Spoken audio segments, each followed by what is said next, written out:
Chapter 5. Nim stood in the doorway looking out to sea one last time before the sun set, just in case Jack got home faster than he thought, because no matter how much she liked reading letters from Alex Rover, she'd like to see Jack's sails even more. Through the shadows she could see not a boat, but a browny green dot floating in on the waves. "Chica's coming!"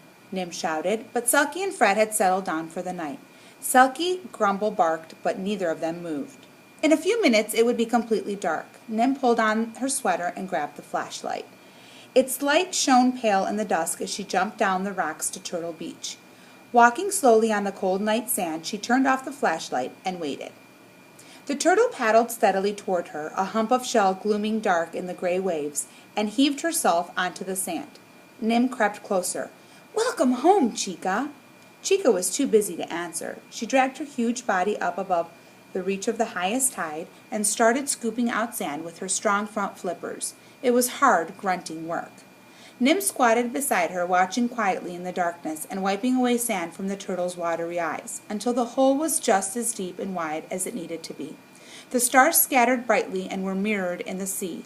A fat crescent moon rose amongst them, and egg after round white egg rolled into the bottom of the nest. 99, Nim whispered as Chica pushed sand back into the hole, rocking her heavy body back and forth till the sand was thumped hard and smooth. She didn't want anyone else to know where her precious babies were hidden. "Maybe in a few years," Nim told her, 99 turtles will come back and lay their eggs here too." For as long as she could remember, Chica had been the only turtle to swim out of the sea back to this beach where she was hatched to lay her own eggs.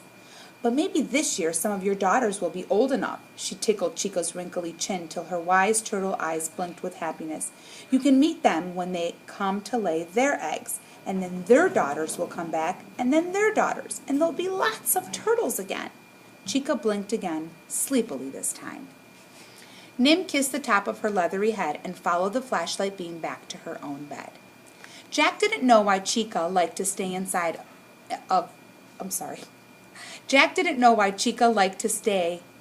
of leaving as soon as her eggs were laid, the way sea turtles were supposed to. Nim knew Chica liked visiting her friends. She showed it in the way she rubbed her throat across Fred's spiky back, let Selkie sniff her nose, and let Nim tickle her chin. She showed it in the way she nodded and blinked as Nim wondered about the places she'd been and what she's seen, and told her what they'd been doing, and about Jack's broken rudder and Alex Rover's letters. Chica wasn't cuddly, but she was a good listener. As the morning got hotter, they lazed in the calm shallows of Turtle Beach. Chica was tired because she'd swum hundreds of kilometers and laid 99 eggs. Nim was tired because she'd stayed up so late watching Chica lay eggs. Selkie was tired because she'd worried about Nim staying up so late. Fred wasn't tired, but he didn't mind being lazy if everyone else was. Just before sunset, Nim raced up to the vegetable garden to see what was ripe. She picked a lettuce and a tomato for a salad and dug up a sweet potato to bake in a celebration bonfire with fresh limpets from the rocks and coconut for dessert. 2. AKA at incognito.net. From jack.russo@explorer.net. Date Friday, April 2nd, 1825. Dear Alex Rover, I didn't check the coconut experiment today because last night Chica came onto Turtle Beach to lay her eggs, and she likes me to sit with her while she does it.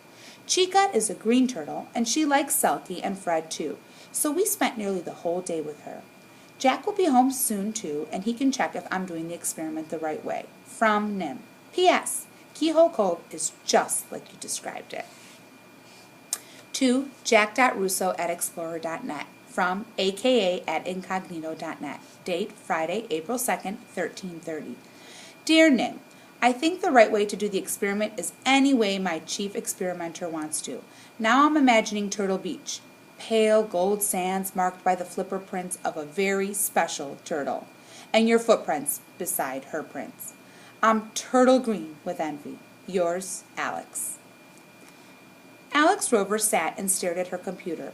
It wasn't easy to see because the desk was stacked with books about oceans and islands, magazines about boats and rafts, videos about seabirds and animals. The walls were covered by a map of the world, charts of the moon and stars, paintings of the sea, calm and blue, wild and gray, and every other mood between.